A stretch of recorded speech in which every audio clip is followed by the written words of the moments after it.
On our newscast tonight, at Tuesday's cabinet meeting, President Park Geun-hye hails the passing of a landmark labor reform deal and vows to inject more money to create more jobs for young people.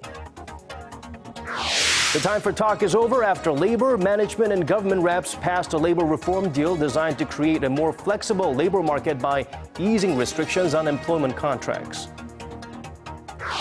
And North Korea claims to have new and improved nuclear weapons ready to respond to any act of hostility from Seoul and Washington. But the allies warn if Pyonyang shoots, it will face consequences. All next on Primetime News.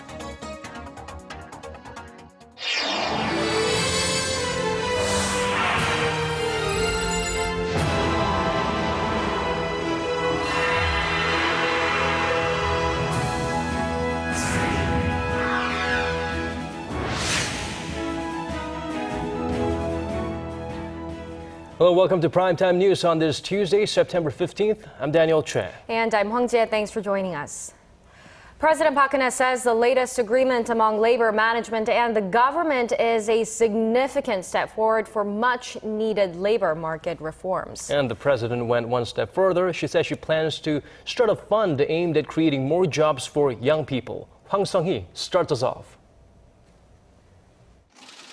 At a cabinet meeting on Tuesday, President Park Geun-hye hailed a landmark deal reached among representatives from labor unions, employers, and the government. 이번 대타협은 저성장과 고용 창출력 저하라는 위기 상황을 극복하고 새로운 일자리 창출 기반을 마련하기 위해 선제적으로 노동시장 개혁을 추진하기로 했다는데 큰 의미가 있습니다. The agreement covers contentious issues like adoption of a so-called wage peak system, which gradually cuts salaries for senior workers to free money for younger ones, and revising the country's labor law to make it easier for employers to lay off underperforming workers. Addressing concerns that some companies may take advantage of the relaxed regulations, President Park vowed to ensure that the deal would not lead to easier dismissals of employees. At the same meeting, the president introduced a plan to create a fund to boost job creation for young people. We will create a fund called Youth Jobs Fund or Youth Hope Fund that will provide more opportunities for young people. We hope to see contributions from people from all walks of life, centering on the leaders in society. The fund is expected to be used for running social programs such as tailored training for young job seekers. An official at the presidential office said the fund will be based solely on donations, leaving open the possibility that President Park could be the first donor to the newly created fund. Hwang Ji-hye, Arirang News.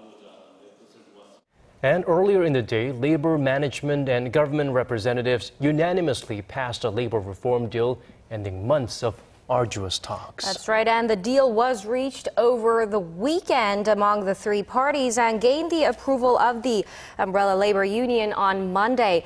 It will now be passed on to the parliament, where it will once again need an approval before it can be put into force. But pushing the bill through at the National Assembly doesn't look like an easy job, as the opposition party is fighting against it. Our Kim Young-gil has the details. The ruling Saenuri Party is calling for the speedy legislation of a new labor reform bill. The bill is modeled after a hard-won deal struck Sunday by a tripartite committee involving labor, management, and government representatives. If we fail to make headway in legislating the labor reform bill, then the economy and the labor market will face difficulties starting next year. We ask the opposition party to respect the tripartite agreement and cooperate on legislating the bill this year. The ruling bloc expects the deal will increase flexibility in Korea's rigid labor market, as job creation is the government's top priority amid a protracted economic slowdown. The three sides agreed to set up criteria and procedures for changes in employment terms, only after further negotiations with labor and management. The main opposition New Politics Alliance for Democracy Party has denounced the deal and characterized it as collusion between the government and management, saying it will worsen the labor market. The Korean Confederation of Trade Unions is also against the tripartite deal. This is the result of the government's unilateral push for labor reforms. The KCTU, an umbrella union that boycotted the negotiations, said it will launch protests and go on strike to block the bill. The opposition party concluded by saying that debate on the matter has just begun. Kim Young-gyu, Arirang News. Meanwhile, the National Assembly has entered its sixth day of an ongoing parliamentary audit. Today, the Public Safety and Security Ministry was in the hot seat over its lax response to a recent string of accidents. Our Park Ji-hye has more. Representatives from the two main rival political camps criticized the government's poor initial handling of a fishing boat accident that left over a dozen people dead and 6 missing when it capsized earlier this month. The lawmakers grilled the nation's public safety minister for failing to quickly send in a special rescue team, which arrived on site roughly 6 hours after the request was made.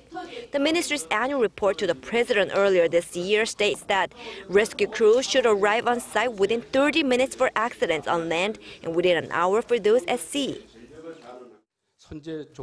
There is a precondition to the Golden Hour rule.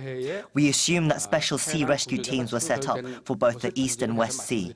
But we still didn't have rescue teams on both seas, and we needed to rely on helicopters to send the teams to the accident site. But due to inclement weather, the helicopters couldn't operate that day, and the rescue teams had to get there by motor vehicle. Lawmakers criticized the government for its lax response and pointed to other problems during the initial response, including the accusation that officials did not give serious enough consideration to the situation when they first noticed the boat's positioning signals were missing. Why was the Ministry of Public Safety and Security launched last year?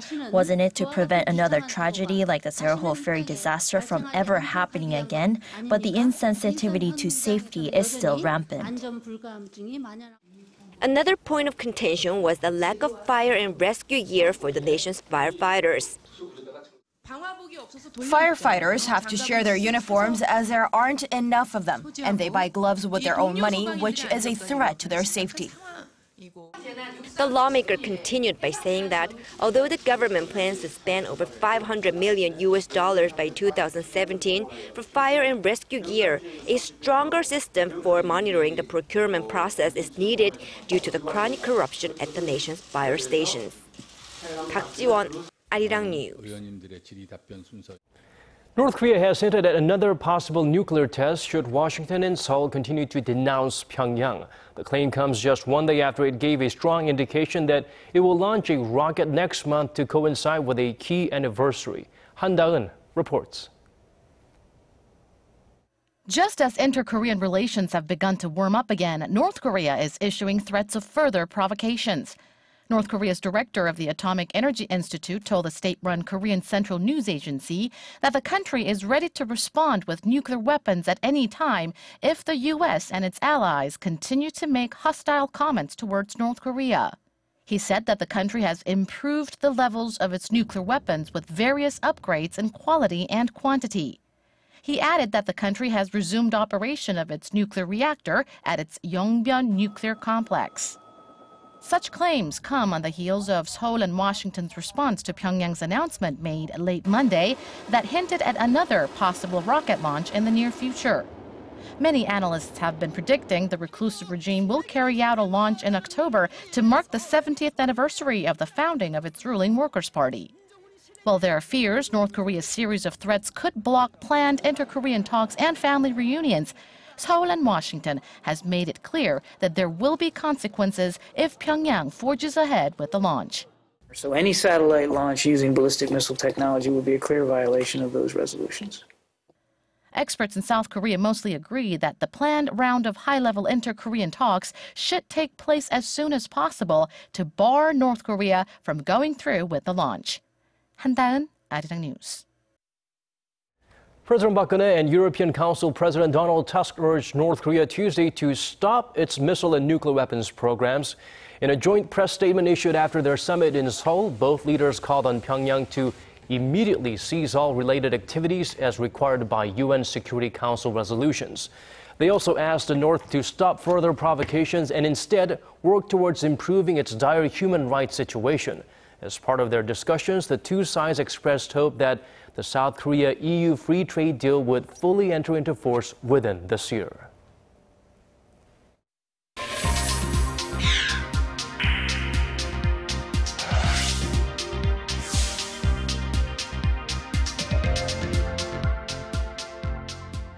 Adultery is a sensitive topic in Korea. It was only this February when the country decided it's no longer a crime. In yet another controversial decision on the matter, the country's top court ruled today that cheaters won't have a legal leg to stand on if they try to file for divorce. Our Lee Soo-eun has more. The appeal has been rejected. An unfaithful spouse cannot legally file for divorce. That was Korea's Supreme Court on Tuesday on a case involving a man who was seeking to divorce his wife after having an affair and raising a child with another woman for 15 years. It upheld lower court rulings that a spouse who commits a relationship-damaging offense, like adultery or assault, is not allowed to file for separation. His wife has been taking care of his parents for years, waiting for him to come back. In February, the Constitutional Court handed down a controversial ruling that overturned a law that no longer made adultery a crime. Following the change, many argued courts should recognize that such acts could also signal the end of a marriage, no matter who's at fault. Proving the husband holds responsibility for the divorce will only stir up hostility and hatred between the couple and won't help recover the relationship. While the vote was close at 7 against 6, the Supreme Court made it clear Korea is not quite ready to shift away from its current at-fault divorce principle. The judge explained that the current law is not yet sufficient to protect women who still face discrimination in hiring and pay. Justice Yang added that legislative measures must come first to obligate the guilty spouse to take responsibility, like providing financial support. The top court also noted that unlike many countries that have adopted the principle of no-fault divorce, Korea allows separation without trial as long as both spouses are in agreement. Lee Soo-eun, Arirang News. Shifting gears, global credit ratings agency Standard & Poor's has raised Korea's rating by one notch on Tuesday to the fourth highest level of AA-. The agency cited the country's fiscal soundness and a drop in external debt for the upgrade. It added that Korea's favorable policy environment would make its economy grow faster than other developed nations for the next 3 to 5 years. The upgrade has put Korea on the same level as China and Japan. It's been almost 2 decades since Korea received an AA- rating from S&P back in 1997, before the nation was hit by the IMF crisis.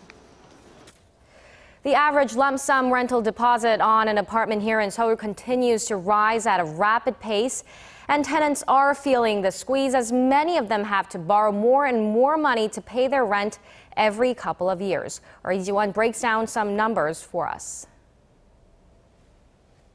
The median lump sum deposit or Geunhye price for apartments in Seoul hovers at about $300,000. That's up 20% compared to a year ago. Geunhye is a unique rental system where the tenant gives the homeowner a lump sum of money, which is returned after the lease expires, usually 2 years. The affluent Gangnam district in southern Seoul had the highest Geunhye prices at a median of $346,000, up more than 20% from a year ago. Prices in the northern half of Seoul saw a hike of 15% on year. Geunhye prices have been rising fast since 2009. Geunhye rates now account for about 70% of a property's actual value. The surge in Geunhye prices comes because more homeowners prefer monthly rentals instead of 2-year contracts due to the low interest rates on bank deposits. Geunhye prices will continue to rise because despite a drop in supply, there's a continued demand. Many people refrain from paying monthly rates, so people are likely to pay a larger amount, even if they know it's as expensive as the house itself. And perhaps reflective of the high prices, Koreans seem to be borrowing more. According to the Bank of International Settlements, the ratio of Korea's household debt to GDP was the highest among key emerging countries last year. The country's household debt accounted for 84% of its GDP, much higher than the average of 30% of 14 emerging economies. Korea's figure has added 12 percentage points since 2009, while emerging economies saw a rise of 10 percentage points on average over the same period. 이지원, Arirang News.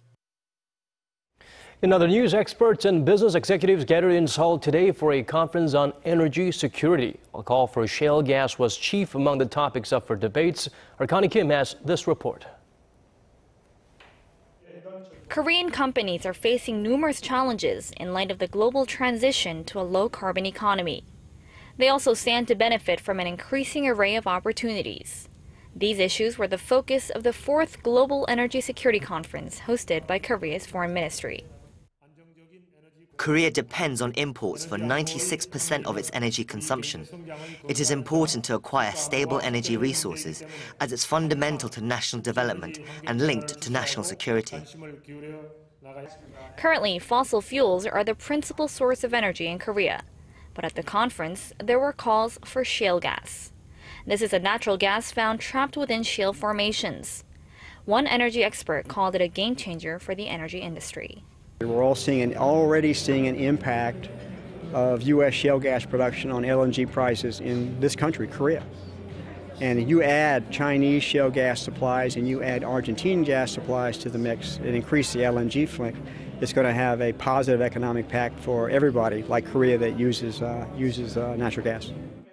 But some experts said it's going to take time and more investment for shale gas to become more mainstream. Shale basins in the U.S. have been around and people have the data for that basin for hundreds of years. The only other basin in the world that people have data for is Argentina. Despite the high cost, many analysts said one of the biggest benefits is a short exploration and production process of at least 2 months. Aside from shale, some of the other topics of debate at the conference were the lifting of sanctions on Iran and the impact of sanctions on the Russian energy industry. Korean officials believe the discussions held during the conference laid the groundwork for the UN Climate Change Conference in Paris in December. Connie Kim, Arirang News. Korea has gained recognition for many of its exports like K-pop music and high-tech devices, but a lesser-known export has drawn hundreds of international officials to the country's southeastern city of Gyeongju. They're all here to learn more about Korea's 새마을 운동. It's a unique community movement, and as our Oh Si-young explains, it's gaining global attention. Korea's 새마을 운동, or the New Village movement, transformed impoverished villages in the 1970s, reviving the country from wartime devastation. Promoting diligence, self-help and cooperation, the movement motivated locals to strive for higher income and living standards. With its success, it has become a global model for regional development. Currently, over 130 countries have adopted the movement in their own villages. To share in the success of the 새마을 운동, 600 officials, experts and students from 60 countries have gathered in Korea at the Global 새마을 운동 Forum. I know 새마을 운동 is a very good program, especially in developing countries like Vietnam, Cambodia, Philippines, about the rural and agricultural sectors. I really want to apply 새마을 운동 in my communities. I think we can do it and let's do it. Participants expressed their hopes of further spreading the 새마을 spirit to tackle poverty and foster growth across Asia and Africa. Many countries use this model to develop their economies from being just aid-dependent to self-propelling. So World Bank will try to partner with SAML movement across many countries in the world. Encouraging communities to take up a can-do spirit, Korea's 새마을 운동 is expected to foster more rural initiatives, creating a legacy of hope and development around the globe. Oh Si-young, Arirang News, Gyeongju.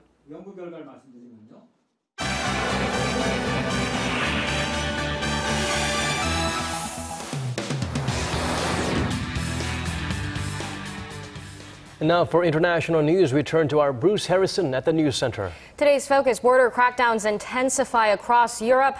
Australia swears in its 5th prime minister in 5 years, and Latinos protest a Donald Trump rally in Texas, getting physical with the presidential candidate's supporters. No surprise there. Bruce, first of all, Hungary has shut down a key route for people seeking new lives in Europe. What does this mean? Well, Daniel, economic migrants and refugees are now at a greater risk of never reaching their intended destinations. Hungary's finished a razor-wire top fence along the border with Serbia, and new rules have made illegal crossing punishable by prison or deportation. The measures have led to dozens of arrests already and left hundreds stranded and uncertain about where they should go. I don't know what should we do. If we go back, we will die. They are very far from here that we are coming here. Today we are coming by foot in here. The only way for refugees to get into Hungary now is by requesting asylum at official border crossings. But under the new rules, they risk expulsion within 8 days to Serbia, which Budapest has declared safe for refugees. Many asylum seekers may seek alternative routes in light of the tough new regulations. Australia has sworn in a new prime minister whose progressive views on climate change and same-sex marriage had previously kept him from the job. Former multimillionaire tech entrepreneur Malcolm Turnbull took office today, becoming the country's 5th leader in 5 years. In a secret ballot late Monday, Australia's Liberal Party voted to oust Prime Minister Tony Abbott. I, Malcolm Bligh Turnbull, do swear that I will well and truly serve the people of Australia in the office of Prime Minister, and that I will be faithful and bear true allegiance to Her Majesty Queen Elizabeth II, the Queen of Australia, so help me God. The challenge to Abbott came as Australia's economy struggles to cope with the end of a massive mining boom and falling exports. Turnbull has a strong business background, and the ruling party will closely monitor their new leader's impact on the slowing economy. Thousands cheered presidential candidate Donald Trump at a campaign rally in Dallas. The celebrity businessman's unapologetic attitude and carefree demeanor continue to steal followers away from more traditional Republican candidates. Trump has jumped ahead of the pack of Republican presidential candidates in the key state of Iowa, an early primary state, but his support with Latinos appears to be waning after Monday's rally drew some of the sharpest conflict of his campaign. Hundreds of Latinos confronted Trump fans as they left the event. Trump has said if elected, he would deport the estimated 11 million people living illegally in the U.S. and build a wall between the United States and Mexico. Trump has lost more than Latino votes. He's been replaced as the host of Celebrity Apprentice. From next year, movie star turned politician Arnold Schwarzenegger will be the new celebrity boss, declaring, "You're fired," or perhaps terminated. Those are tonight's stories. See you tomorrow.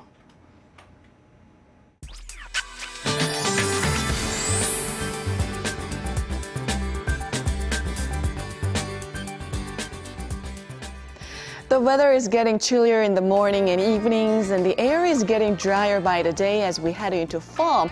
But fortunately, afternoon conditions remain pleasant under mostly sunny skies. But tomorrow, we'll see a bit cloudier conditions, while Jeju and some of the southern coastal regions will get some rain. So showers are forecast all day long for Jeju Island, which could get up to 40 millimeters, while the other regions will see somewhere between 5 to 30 millimeters through the evening, so it should feel cooler in the eastern parts of the country, while the western regions will continue to see readings hovering above the seasonal average. So the daily high here in Seoul will climb up to 27 tomorrow, and Daegu and Busan will only top out at 24, while Gyeongju makes it to 26. And as for the other regions, Daejeon and Jeju Island will see a high of 25 and 23, while Dokdo rises to 20.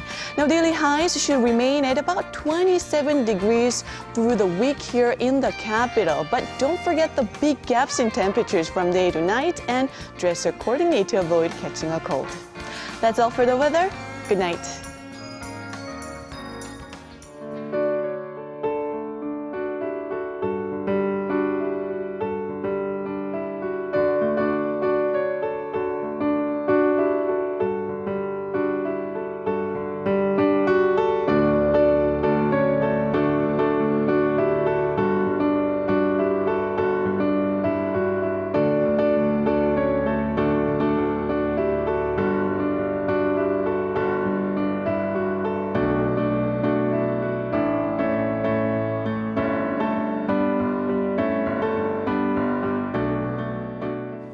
And that brings us to the end of our newscast. Thank you for staying with us. Do join us again, same time tomorrow. Goodbye for now.